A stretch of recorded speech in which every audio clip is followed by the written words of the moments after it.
The gavel hadn't even banged against the wood before Sterling let a smirk crawl up his face.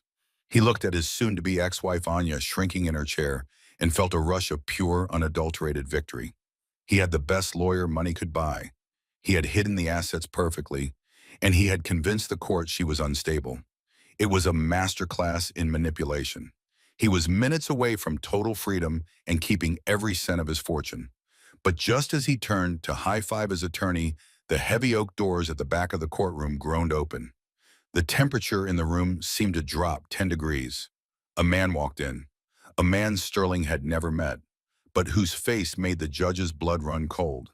Sterling didn't know it yet, but his celebration was about to turn into a funeral for his life.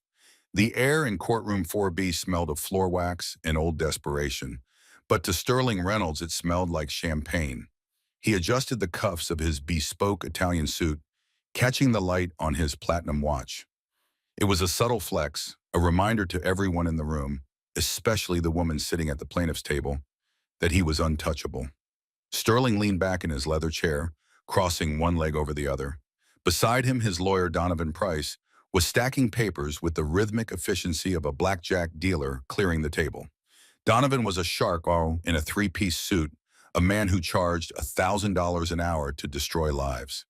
And Sterling considered every penny money well spent.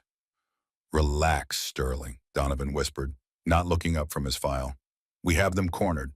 The prenup is ironclad, and her little outburst during the deposition last month painted her exactly as we wanted. Hysterical and unfit to manage financial assets."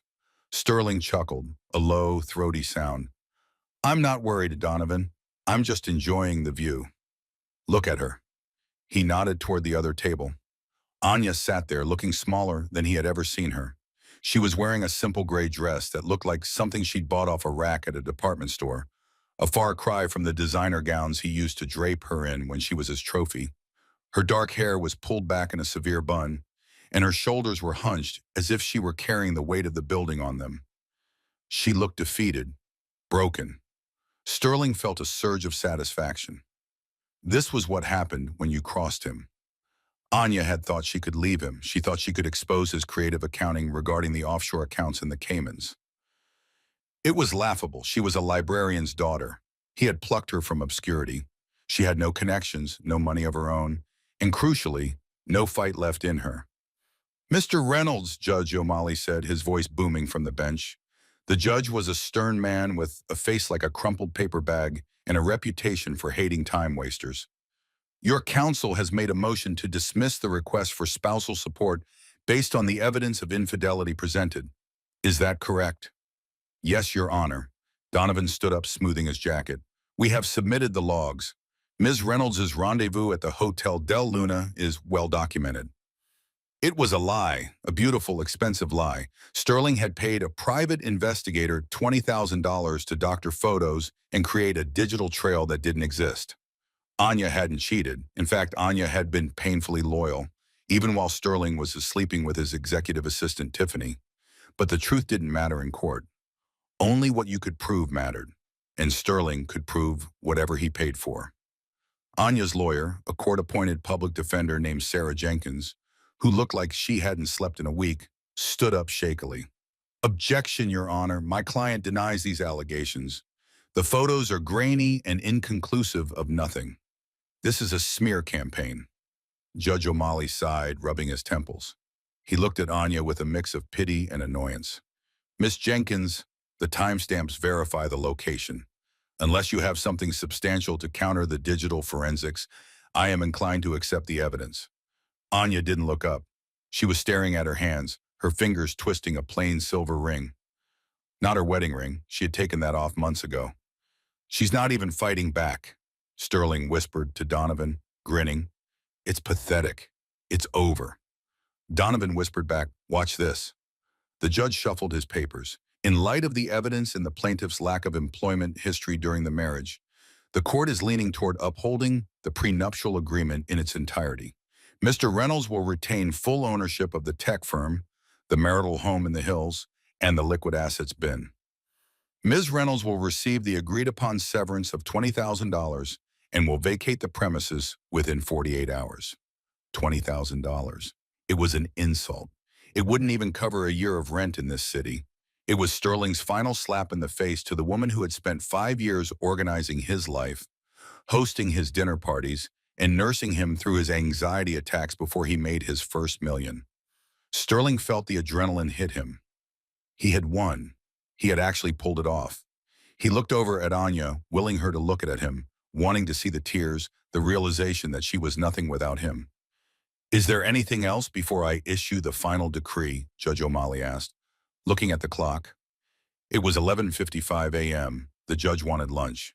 "No, Your Honor," Donovan said smoothly. "Actually," Anya's lawyer stammered, we request a continuance to review the financial deed documents again." "Denied," O'Malley barked.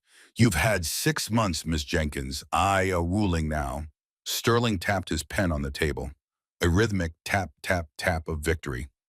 He was already planning the party. Tiffany was waiting in the car outside. They were going to fly to Carbo tonight. "Very well. In the matter of Reynolds versus Reynolds, I find in favor of the defendant, Sterling Reynolds.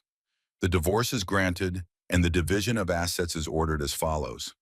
The heavy wooden doors at the back of the courtroom didn't just open. They were pushed with a force that made the hinges scream. The sound shattered the quiet murmur of the courtroom. Every head turned. Even the court reporter stopped typing, her fingers hovering over the keys. Standing in the doorway was a man. He was old, perhaps in his late 60s, but he stood with the posture of a military general. He wore a charcoal suit that was clearly bespoke, cut from a fabric that absorbed the light rather than reflecting it. He held a cane, not for support, but like a weapon, a polished black stick with a silver wolf's head handle. But it was his face that commanded attention. It was a hard face, weathered by years of difficult decisions, with eyes like chips of flint that scanned the room with terrifying precision. Behind him stood two other men in dark suits carrying briefcases. They looked less like lawyers and more like executioners. "Who is that?" Sterling whispered, annoyed by the interruption. "Security should have stopped him." Donovan didn't answer. Sterling glanced at his lawyer and was shocked to see Donovan's face had drained of all color. The arrogant shark looked like he had just seen a great white. "Don, who is it?" Sterling hissed. "Quiet," Donovan snapped, his voice trembling. That's not possible." Judge O'Malley, usually quick to throw out anyone who disrupted his court, had frozen. His gavel was still raised in midair, but he slowly lowered it, his mouth slightly open. Mr. Thorpe," the judge asked, his voice losing all its booming authority and replaced by a respectful, almost fearful tremor. The man in the doorway didn't answer immediately. He walked down the center aisle, his cane making a rhythmic thud, thud, thud on the carpet. He didn't look at Sterling. He didn't look at the judge. He walked straight toward the plaintiff's table, toward Anya. Anya finally looked up. For the first time all morning, her expression changed. It wasn't fear and it wasn't relief. It was a complicated mix of shame and resignation. She stood up slowly. "Hello, Papa," she whispered. Sterling's jaw dropped. Papa? He knew Anya's father. He had met the man once, years ago, at their wedding. A quiet, unassuming man who claimed to be a retired archivist for the state library. He had worn a rented tuxedo that didn't fit and had barely spoken 2 words to Sterling before leaving early. Sterling had dismissed him as a nobody, a boring old man from the Midwest with zero ambition. But the man standing in the courtroom now was not an archivist. He radiated power. The air around him crackled with it. "Anya," the man said. His voice was deep, gravelly, and carried to the back of the room without him raising it. "You didn't call me." "I wanted to handle it myself," Anya said, her voice shaking. "And how is that going for you?" The man, Magnus Thorpe, gestured around the room with his cane, taking in the smug husband, the expensive lawyer, and the weary judge. "It seems you are about to be thrown to the wolves, my dear. Fortunately, the wolves work for me." Sterling couldn't stay silent anymore. This was ridiculous. "Excuse me." He stood up, buttoning his jacket aggressively. "I don't know who you think you are crashing a legal proceeding, but this is a closed session. Judge, I demand this man be removed." Donovan reached up and yanked Sterling's sleeve violently. "Sit down, you idiot," Donovan hissed, sweat beading on his forehead. What? No. Sterling pulled away. Who is this guy? Anya's dad is a librarian. Magnus Thorpe finally turned his eyes towards Sterling. It felt like a physical blow. Sterling felt his throat go dry. There was no anger in those eyes, only a cold clinical assessment, like a butcher looking at a side of beef. A librarian, Magnus repeated, the corner of his mouth twitching. Yes, I suppose that's what I told you. I do enjoy keeping records. I keep very, very detailed records. Magnus turned to the judge. Judge O'Malley, it has been a long time since the '98 corruption trials, I believe. Judge O'Malley swallowed hard. He looked pale. Mr. Thorpe, I wasn't aware you were related to the plaintiff. The name Reynolds, Magnus said with a distasteful curl of his lip. She took his name, a mistake we are here to correct. I am entering an appearance on behalf of my daughter, Anya Thorpe, and I am bringing new counsel. He gestured to the two men behind him. They stepped forward, placing their briefcases on Anya's table. Sarah Jenkins, the public defender, looked like she was about to faint. One of the men leaned over and whispered something to her, handing her a check. Her eyes widened. She nodded frantically and grabbed her bag, practically running out of the courtroom to make space. This is highly irregular, Sterling shouted, though his confidence was wavering. You can't just swap lawyers in the middle of a verdict. I can, Magnus said calmly, and I just did, Your Honor. Sterling looked to the judge for help. Judge O'Malley cleared his throat. Mr. Reynolds, given the unique circumstances in the presence of Mr. Thorpe, I am granting a recess. 1 hour. A recess? You were about to rule, Sterling screamed. 1 hour. O'Malley banged the gavel with finality and practically bolted from the bench, disappearing into his chambers. The courtroom dissolved into chaos. Sterling turned on Donovan. What the hell is going on? Who is he? Donovan was packing his briefcase with shaking hands. You told me her family was nobody, Sterling. You told me she came from nothing. She did. Her dad worked at a library in Chicago. Magnus Thorpe didn't work at a library, Donovan whispered, looking over his shoulder to make sure the old man wasn't listening. Magnus Thorpe owned the library, and the land it sat on, and the construction company that built it. Donovan leaned in close, his eyes wide.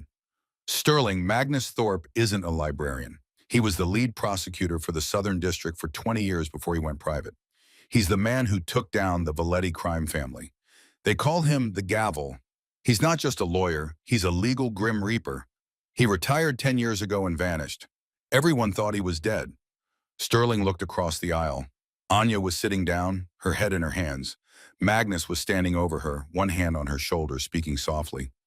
The two new lawyers were already unpacking files, thick, heavy binders that looked ominous. So he was a prosecutor, Sterling scoffed, trying to regain his composure. So what? He's old, he's retired. The law is the law. We have the prenup. We have the evidence of her cheating. He can't change facts. Donovan looked at Sterling with pity. You don't get it. Men like Magnus Thorpe don't enter a courtroom unless they already know the outcome. He didn't come here to argue the case, Sterling. He came here to bury you. Sterling looked back at Magnus. The old man looked up, catching Sterling's stare. Magnus didn't blink. He slowly raised his hand and made a simple gesture. He tapped his index finger against his lips, silencing Sterling from across the room. Then Magnus smiled. It was a terrifying, shark-like smile. We need to settle, Donovan said urgently. Right now, we go over there, we offer her half. Maybe he'll let you keep the company. Half? Sterling laughed, a high-pitched, nervous sound. I'm not giving that woman a dime. I don't care who her daddy is. I'm Sterling Reynolds. I built this empire. Let the old man try. I'll crush him too. Sterling grabbed his phone and texted Tiffany. Slight delay. Old relative showed up. Annoying but harmless.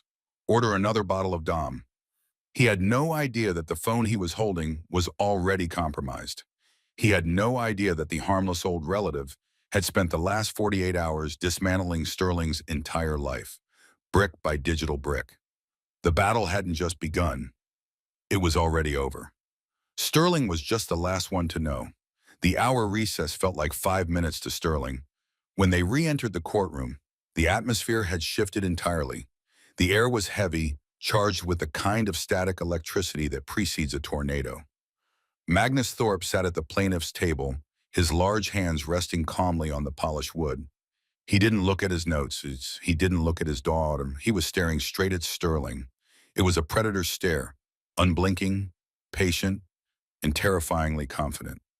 Judge O'Malley returned to the bench, looking significantly more awake than he had an hour ago.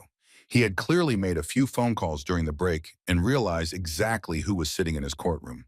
"We are back on the record," O'Malley said, his voice respectful. "Mr. Thorpe, you indicated you had new evidence regarding the allegations of infidelity." "I do, Your Honor." Magnus stood up. He didn't approach the bench. He didn't need to. He commanded the room from where he stood. "My client, my daughter, was accused of adultery based on a series of photographs taken at the Hotel Del Luna on the nights of October the 14th and 15th. "The evidence is conclusive," Sterling blurted out, unable to help himself. Donovan kicked him under the table, but Sterling ignored it. "We have time-stamped photos." Magnus turned his head slowly, like a tank turret traversing to face a target. "Mr. Reynolds, impatient. I remember being young and foolish. It's a dangerous combination." Magnus snapped his fingers. One of his silent associates stood up and handed a thick file to the bailiff, who ran it up to the judge. "Your Honor," Magnus continued, his voice dropping an octave, "the photographs submitted by Mr. Reynolds were taken by a private investigator named Reynolds. Mr. Reynolds is currently sitting in the hallway outside, sweating through his cheap suit because he knows he's about to lose his license. But we don't need his testimony. We have physics." "Physics?" Sterling scoffed. "The photos show my daughter entering room 402, Magnus said. "The timestamp says 8:42 p.m., clears throat. However, if you look at Exhibit A in the file I just handed you, you will see a receipt from a gas station in Santa Monica, timestamped 8:45 p.m. on the same night. The credit card used was Anya's. The signature is Anya's. The security footage, which I have also included on the flash drive, shows Anya buying a Gatorade and a bag of pretzels." Magnus paused for effect. "Now, unless my daughter has discovered the ability to teleport across 40 miles of Los Angeles traffic in 3 minutes, the photos provided by the defense are fabrications." Donovan Price, Sterling's lawyer, went pale. He frantically flipped through his own copies of the photos. "Your Honor, we relied on the investigator's report in good faith." "Good faith?" Magnus laughed. It was a dry, harsh sound. "Mr. Price, you are a partner at Price & King. You know better than to submit doctored evidence without vetting it. Unless, of course, you were instructed to ignore the discrepancies by your client." "I didn't know," Sterling shouted, realizing the trap was closing.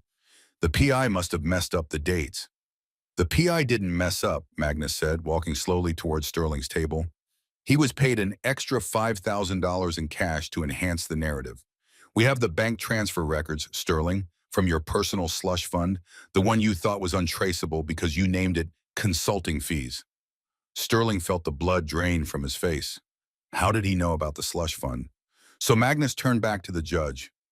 "The allegation of infidelity against my daughter is demonstrably false. It is perjury, it is fraud upon the court, and it is malicious." "Agreed," Judge O'Malley said instantly, his face hardening as he looked at Sterling. "The evidence of Ms. Reynolds' infidelity is stricken from the record. The motion to deny spousal support based on this evidence is denied." "But that's not all," Magnus said. He wasn't done. He was just warming up. "Since we are discussing infidelity, and since the prenuptial agreement, which I have read, and which is a clumsy copy of a contract I wrote in 1985, contains a moral turpitude clause, I think we should look at the defendant's activities." Donovan stood up. "Your Honor, this is a fishing expedition. My client's private life is not on trial unless it affects the division of assets," Magnus interrupted. "And it does, because Mr. Reynolds didn't just spend his money on dinner dates. He spent marital assets, significant ones." Magnus signaled his associate again. "Another file. Tiffany Miller," Magnus read the name aloud. "Executive assistant, 24 years old, a lease on a Mercedes C-Class signed by Sterling Reynolds, an apartment in the marina, rent paid by a shell company owned by Sterling Reynolds, and most interestingly, a tuition payment to the Fashion Institute of Design paid 2 weeks ago." Sterling stared at the table. He couldn't breathe. Tiffany, he had promised her he would be careful. This is irrelevant, Donovan tried, but his voice was weak. Relevant, Magnus thundered, his voice suddenly filling the room. Because he used the joint savings account to pay for it. He stole from his wife to pay for his mistress. That voids the asset protection clause of the prenup, Your Honor. Paragraph 14, Section B. Dissipation of marital assets for extramarital affairs renders the separation of property null and void. Judge O'Malley flipped through the file. He looked up at Sterling with pure disgust. Mr. Reynolds, is this true? Did you use the joint account? I I put that money in there, Sterling stammered. It was my earnings. It was a joint account, O'Malley snapped. Legally, it belonged to both of you. You have effectively embezzled from your wife to fund an affair. Anya, who had been silent this whole time, slowly raised her head. She looked at Sterling, her eyes clear for the first time. I knew about the car, she said softly. Sterling froze. What? I knew about the Mercedes, Anya said, her voice gaining strength. I saw the statement months ago. I didn't say anything because I thought if I just tried harder, you'd come back. She wiped a single tear from her cheek. I was so stupid. No, my dear, Magnus said, placing a hand on her shoulder. You were loyal. He was stupid. Magnus turned back to Sterling. The prenup is dead, Sterling. You killed it, which means we are now in a community property state of mind, 50-50 down the middle. Sterling grit his teeth. Fine, he hissed. Fine, give her half the house. Give her half the cash. I don't care. I still have the company. The company is in a trust. You can't touch the business. That's my legacy. Sterling smiled, a desperate, cornered smile. You can have the furniture, Anya, but Reynolds Tech is mine. It's untouchable. Magnus Thorpe looked at Sterling, and for a second, he actually looked sad.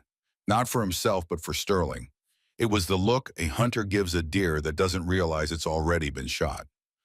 Oh, Sterling, Magnus whispered, you really should have done your homework on who I am. The trust, Magnus said, letting the word hang in the air like smoke. Yes, the Reynolds Living Trust, established 3 years ago to protect your intellectual property and stock options from unforeseen liabilities like a divorce. It's bulletproof, Sterling said, leaning forward. He felt a glimmer of hope returning. The company was worth $50 million. Even if he lost the house and the cars, as long as he kept the company, he was still a king. My estate planners are the best in the city. Your estate planners, Magnus said, walking back to his table and picking up a remote control, are very good, but they are lazy. They used a standard holding structure. Magnus pointed the remote at the large television screen mounted on the wall of the courtroom. Your Honor, if I may? Proceed, Judge O'Malley said, leaning forward with interest. The screen flickered to life. It showed a complex flowchart of companies, arrows pointing from one box to another. This, Magnus used his cane to point at the top box, is Reynolds Tech. It is owned by the Reynolds Living Trust Standard. But who owns the trust? I do, Sterling said. I'm the sole beneficiary. Are you? Magnus clicked the remote. The image changed to a scanned document. This is the incorporation document for the trust. It lists the assets. But here, in the fine print, look at the initial funding source. Magnus zoomed in. The initial capital to start Reynolds Tech, the seed money, didn't come from you, Sterling. You were broke. You had an idea for an app and maxed out credit cards. Sterling frowned. I got an angel investor, an anonymous donor. Everyone knows that. Yes, Magnus said, an anonymous angel investor who put up $200,000 in exchange for a convertible note. A note that converts to equity if the company ever goes public or in the event of a dissolution of marriage. The room went silent. What? Sterling whispered. That's not true. I never signed that. You did? Magnus said. You were 24. You were desperate. You signed a stack of papers the size of a phone book because you wanted the money. You didn't read page 45. Who was the investor? Sterling demanded, standing up. Who holds the note? Magnus smiled. He turned slowly and bowed slightly to the woman sitting next to him. Clear his throat. Anya, children, Magnus said. Sterling stared at his wife. Anya looked just as confused as he was. Me, she whispered. Papa, I didn't have that kind of money.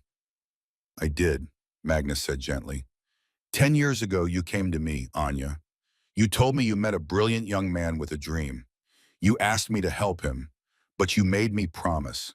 Promise never to tell him it was my money because his ego couldn't handle it. Magnus turned his flinty eyes back to Sterling.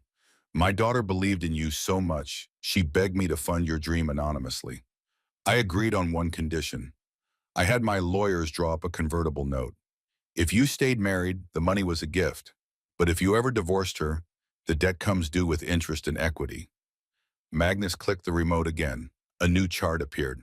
Based on the current valuation of Reynolds Tech and the terms of the convertible note, which triggers upon divorce filing, Anya doesn't just own half the marital assets. Magnus paused, letting the silence stretch until it was painful. Anya owns 60% of Reynolds Tech.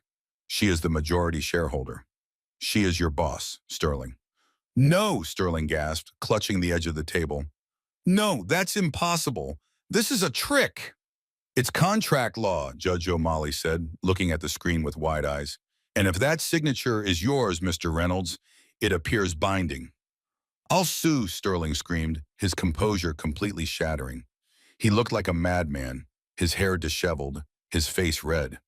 I'll dissolve the company. I'll burn it to the ground before I let her take it. You can't, Magnus said coldly, because as of this morning, I filed an injunction. You are removed as CEO pending an audit. An audit? Sterling laughed hysterically. Audit? What? I'm the genius. I wrote the code. We aren't auditing the code, Sterling, Magnus said, his voice dropping to a dangerous whisper. We are auditing the tax returns. Magnus took a step closer, invading Sterling's personal space.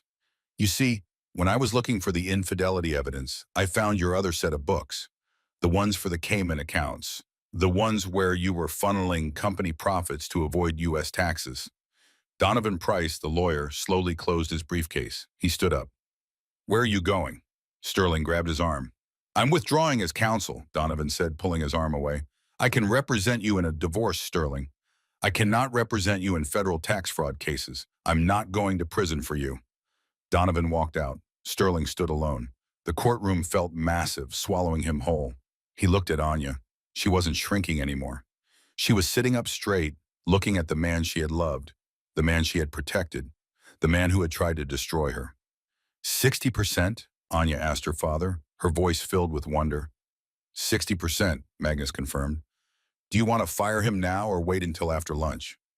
Sterling dropped into his chair, his head in his hands. The victory lap was over. The race was over. He hadn't just lost his wife. He had lost his fortune, his company, and his freedom. And the man with the wolf's head cane was just standing there watching him burn. The double doors of the courthouse burst open, and Sterling Reynolds stumbled out into the blinding midday sun of Los Angeles. He felt like he was moving underwater. The noises of the city, the sirens, the traffic, the chatter of pedestrians sounded muffled and distant.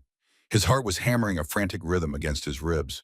Ruined, ruined, ruined. He fumbled for his phone, his fingers trembling so badly he dropped it once on the concrete steps. He snatched it up, ignoring the crack in the screen, and dialed Tiffany. He needed an ally.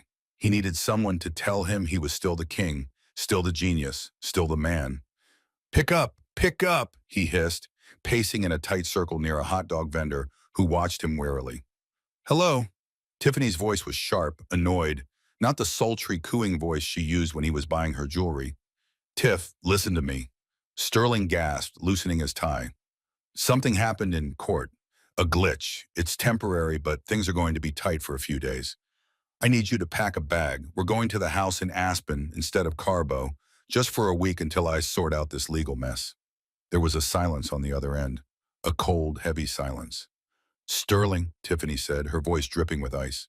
I'm at the Cartier store on Rodeo right now. Baby, not now, Sterling pleaded.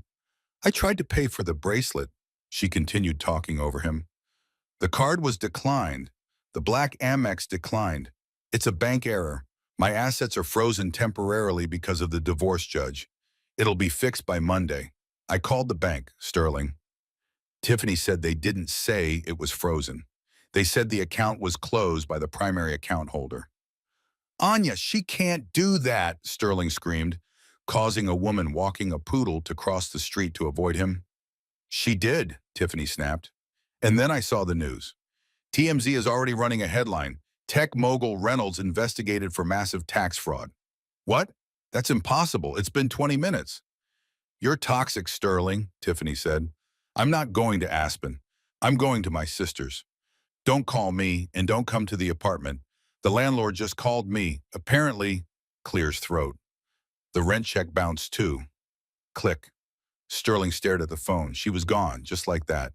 2 years of gifts, the capon, the question for tuition, vaporized the moment the credit limit hit zero. He felt a surge of nausea. He didn't have time to mourn the relationship.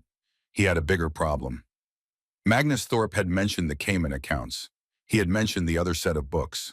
Sterling's mind raced.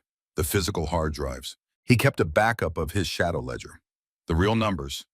The ones showing the illegal wire transfers and the tax evasion schemes on a secure server in his private office at Reynolds Tech. He had been too paranoid to put it on the cloud. He thought it was safer, physically near him. If Magnus got his hands on that server, Sterling wasn't just losing money. He was going to federal prison for 20 years. He had to destroy it. Sterling sprinted to the curb and waved frantically at a taxi, practically throwing himself into the back seat. Century City Reynolds Tower. Go, I'll give you $100 if you get there in 10 minutes. The ride was a blur of panic. Sterling spent the time trying to log into his company admin account on his phone. Access denied. User account suspended. No, no, no, Sterling muttered, sweat dripping onto the screen. I'm the admin. I wrote the code. Magnus hadn't just filed an injunction. He had someone on the inside. Someone must have flipped the switch the moment the court order came through. But who? His IT director, Kevin, was a spineless yes man who worshipped Sterling. The taxi screeched to a halt in front of the gleaming glass spire of Reynolds Tech. Sterling threw a wad of cash at the driver and scrambled out. He pushed through the revolving doors, expecting the usual greeting from the security guard at the front desk. Usually it was, "Good morning, Mr. Reynolds, looking sharp." Today the lobby was strangely quiet. The receptionist, a young woman named Sarah, looked up as he entered. Her eyes went wide. She immediately picked up her phone and whispered something. "Mr. Reynolds." Sterling spun around. It wasn't the usual security guard, old Jerry. It was a man he didn't recognize. A large, broad-shouldered man in a dark suit with an earpiece. He looked like ex-military. "I'm in a hurry," Sterling barked, marching toward the elevators. "I need to get to the 40th floor." The large man stepped in front of him, blocking his path like a concrete wall. "I'm afraid I can't let you do that, sir." "Do you know who I am?" Sterling spat, his face flushing purple. "I own this building. I am the CEO." "You were the CEO," the man said calmly. "As of 12:30 p.m., the board of directors has placed you on administrative leave pending an investigation. Your access pass has been revoked." "The board?" Sterling laughed hysterically. "I am the board. The other members are my golf buddies." "Not anymore," a voice called out from the mezzanine balcony above. Sterling looked up. Leaning over the railing was Kevin, his IT director. But Kevin didn't look spineless today. He looked relieved. "Kevin," Sterling shouted, "tell this gorilla to let me up. I need to get into my office." "I can't do that, Sterling," Kevin called down, his voice echoing in the lobby. "I locked you out system-wide." "You traitor," Sterling screamed. "I hired you. I made you.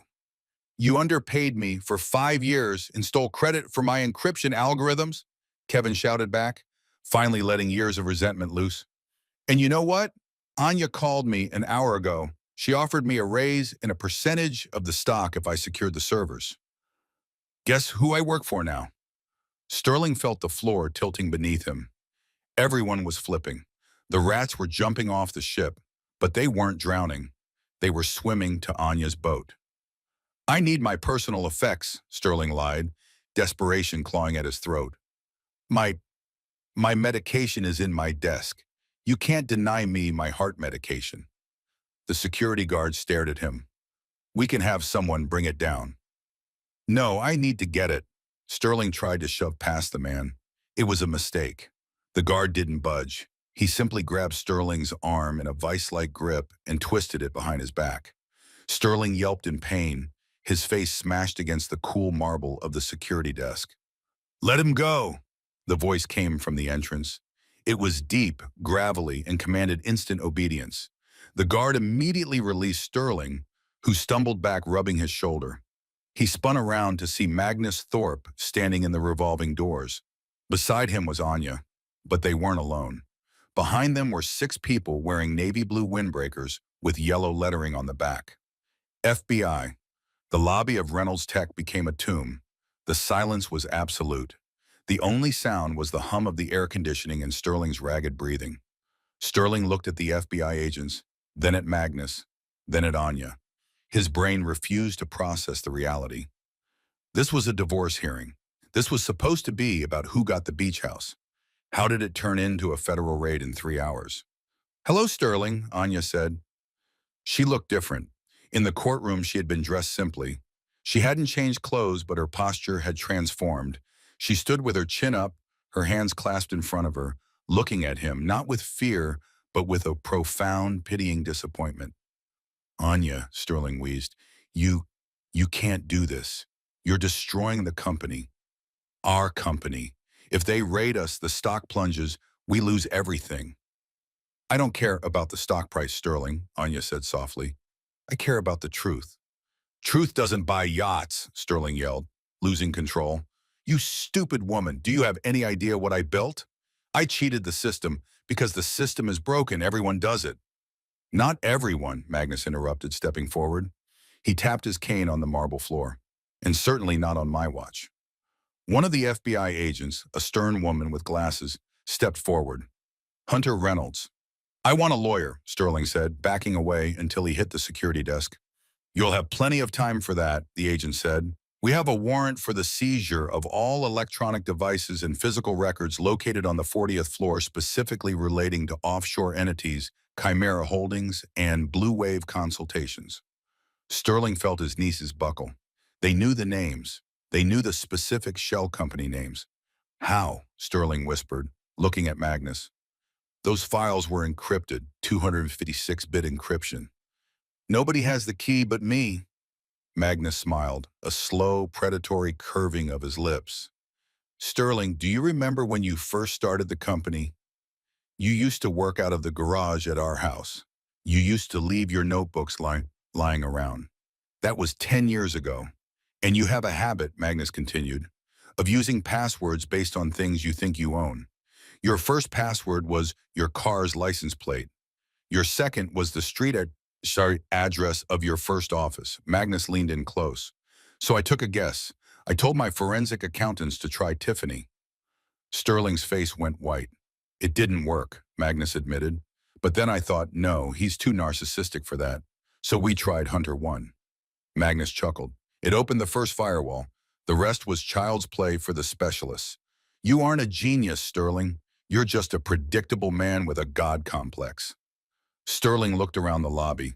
His employees were gathering on the mezzanine, watching. Receptionists, junior coders, interns, people he had yelled at, belittled, and ignored for years. They were all watching him with a mixture of shock and schadenfreude. Some were even holding up phones, recording. He was trending. He was going viral. The humiliation was total.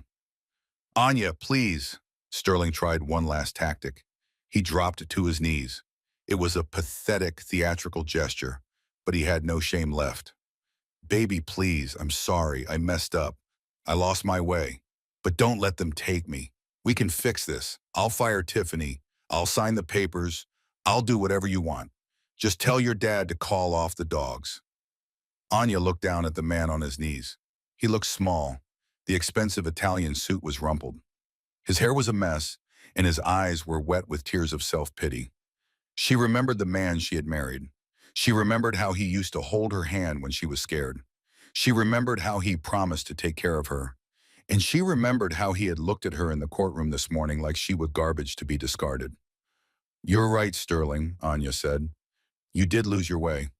She stepped closer, bending down slightly so she was eye level with him. But I can't fix this for you. I spent 10 years fixing your messes. I ironed your shirts. I smoothed over your insults to investors. I balanced our personal budget while you bought sports cars. I made you look like a king while I played the maid. She stood up straight, her voice ringing clear in the silent lobby. I'm resigning as your maid, Sterling, and as your wife. She turned to the FBI agent. He's all yours. Anya, no, Sterling screamed as the agents moved in. He felt the cold steel of handcuffs click onto his wrists. It was a heavy final sound. The security guard, my darn, the one he had tried to push, watched with a grim satisfaction as they hauled him up and began to march him toward the exit. Sterling looked back. He wanted to see regret on her face. He wanted to see her breaking down. Clear his throat. But Anya wasn't looking at him. She was walking toward the elevators, flanked by her father. Kevin, the IT director, was waiting for them with the elevator doors held open. Good afternoon, Miss Thorpe, Kevin said respectfully. We have the boardroom prepped for you. Thank you, Kevin, Anya said, stepping into the elevator. The doors slid shut, cutting off Sterling's view of his empire forever. As the agents pushed Sterling through the revolving doors and into the back of a waiting black SUV, flashing lights painted the street in chaotic bursts of red and blue. The cameras were flashing. The reporters were shouting questions. Mr. Reynolds, did you steal the money? Is it true your wife owns the company? How much are you worth now, Sterling? Sterling slumped against the seat, the leather digging into his handcuffed wrists. Magnus Thorpe watched from the second-floor window, his hand resting on the wolf's head cane. He watched the car drive away. The wolves have eaten, Magnus murmured to himself. He turned around to face the boardroom, clear his throat. Anya was sitting at the head of the long mahogany table, the seat that Sterling had sat in for 5 years. It looked too big for her for a moment, but then she adjusted the chair, placed her hands on the table, and looked at the terrified board members who had assembled via video conference. Gentlemen, Anya said, her voice steady, we have a lot of work to do to save this company. Let's get started. 6 months later, the visiting room at the Federal Correctional Facility in Lompoc was cold, sterile, and smelled faintly of bleach and stale coffee. It was a far cry from the corner office with the panoramic view of the Pacific Ocean. Sterling Reynolds sat on a metal stool bolted to the floor. He wore a jumpsuit that was a dull, humiliating shade of orange. His hair, once styled by a celebrity barber in Beverly Hills, was now grown out and greasy. He had lost weight, his face gaunt and shadowed with stubble. He looked at the clock on the wall. 2:00 p.m. He wasn't expecting a visitor. Tiffany had stopped answering his calls the day of the arrest. His friends, the golf buddies, the yes men, the entourage, had evaporated like mist. Even his mother had stopped visiting after the second month, unable to bear the shame of seeing her golden boy in chains. The heavy steel door buzzed open. Sterling didn't look up until he heard the tap of a cane. Thud, thud, thud. He froze. He slowly lifted his head. Magnus Thorpe stood on the other side of the plexiglass partition. He looked exactly the same as he had in the courtroom. Impeccable suit, hard eyes, the silver wolf's head cane resting against the ledge. But this time, he wasn't angry. He looked at Sterling with a calm, detached curiosity. Sterling picked up the receiver with shaking hands. What are you doing here? Sterling's voice was raspy.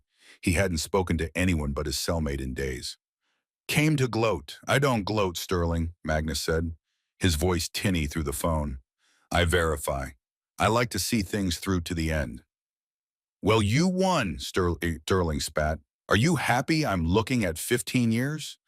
My lawyer says if I take the plea, maybe I get out in 8. 8 years, Magnus. I'll be 40 when I get out. I'll have nothing. You had nothing when you started, Magnus corrected him. And you had everything in the middle. You just didn't know how to keep it. Magnus reached into his jacket pocket and pulled out a folded newspaper. He pressed it against the glass. I thought you might want to see this. Sterling squinted at the paper.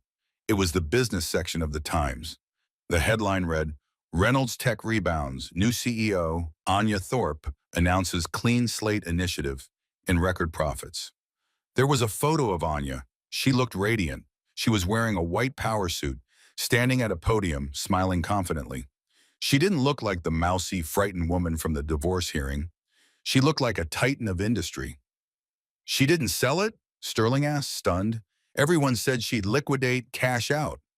She considered it, Magnus said, but then she realized that the company wasn't the problem. The culture was the problem. You were the problem. Magnus folded the paper. She fired the sycophants. She promoted the people you ignored, like Kevin. She paid back the back taxes with her own share of the settlement. She cleared the company's name. Clear's throat. The stock is up 40% since you left. Sterling felt a bitter bile rise in his throat. It wasn't fair. It was his idea. She's using my code, Sterling muttered. She's using the code she paid for, Magnus said sharply. The code she supported while you wrote it. The code she owns. Magnus leaned in closer to the glass. She's happy, Sterling. She's dating again. A nice man, an architect, someone who listens to her. Someone who doesn't need to make her feel small to feel big himself. Sterling looked away. Tears pricked his eyes, hot and stinging. Why tell me this? Just to torture me? No, Magnus said, to give you a gift. A gift? The gift of clarity. You spent your whole life thinking you were the smartest person in the room. You thought people like Anya, kind people, quiet people, were weak. You thought you could walk all over them because they wouldn't fight back. Magnus stood up, grabbing his cane. I came here to tell you that kindness isn't weakness, Sterling. It's restraint. And when you push a kind person too far, when you strip away that restraint, you don't get a fight. You get a war, and you will always lose. Magnus turned to leave. Wait, Sterling shouted into the receiver. Does she ever ask about me? Magnus paused. He looked back over his shoulder. No, Sterling, she doesn't. The line went dead. Magnus hung up the phone and walked out the heavy steel door without looking back. Sterling sat there, gripping the cold plastic receiver, listening to the dial tone. For the first time, the silence wasn't just around him. It was inside him. He was truly, finally alone. Anya was waiting in the back of the black sedan. The window was rolled down, letting in the fresh, salty air of the coast. She was reading a report on the tablet in her lap. The door opened, and her father slid in. Did you see him? Anya asked, not looking up from the screen. I did, Magnus said. He tapped the partition, signaling the driver to move. How is he? He is exactly where he belongs, Magnus said, living in the past. Anya turned off the tablet. She looked out the window as the prison faded into the distance. She thought she would feel sad or guilty, or maybe even vindictive, but she felt nothing. Just a light, airy sense of freedom. The heavy weight that had been pressing down on her chest for 5 years was gone. She reached over and took her father's hand. His hand was rough, strong, and warm. Thank you, Papa, she whispered, for saving me. Magnus squeezed her hand, his eyes softening. I didn't save you, Anya. You walked out of that courtroom yourself. I just held the door open. Anya smiled. She looked forward at the open road stretching out toward the city, toward her company, toward her life. Driver, Anya said, her voice strong and clear. Take us to the office. I have a board meeting at 4. The car sped up, merging onto the highway, leaving the ruins of Sterling Reynolds in the rearview mirror, shrinking until he was nothing more than a speck of dust in their history. And that is the story of how one arrogant billionaire learned the hardest lesson of all. Never underestimate the quiet ones. Sterling thought he had won the game before it even started. But he forgot that in the court of life, character always counts more than cash.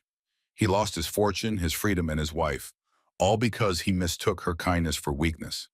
It's a powerful reminder that the people who support us on the way up are the only ones who can catch us or drop us on the way down. If you enjoyed this story of supreme instant karma and justice, please destroy that like button. It really helps the channel grow. Don't forget to subscribe and hit the notification bell so you never miss a new story. And tell me in the comments, do you think Sterling deserved 15 years or was losing his company punishment enough? I read every comment. Thanks for watching, and I'll see you in the next video.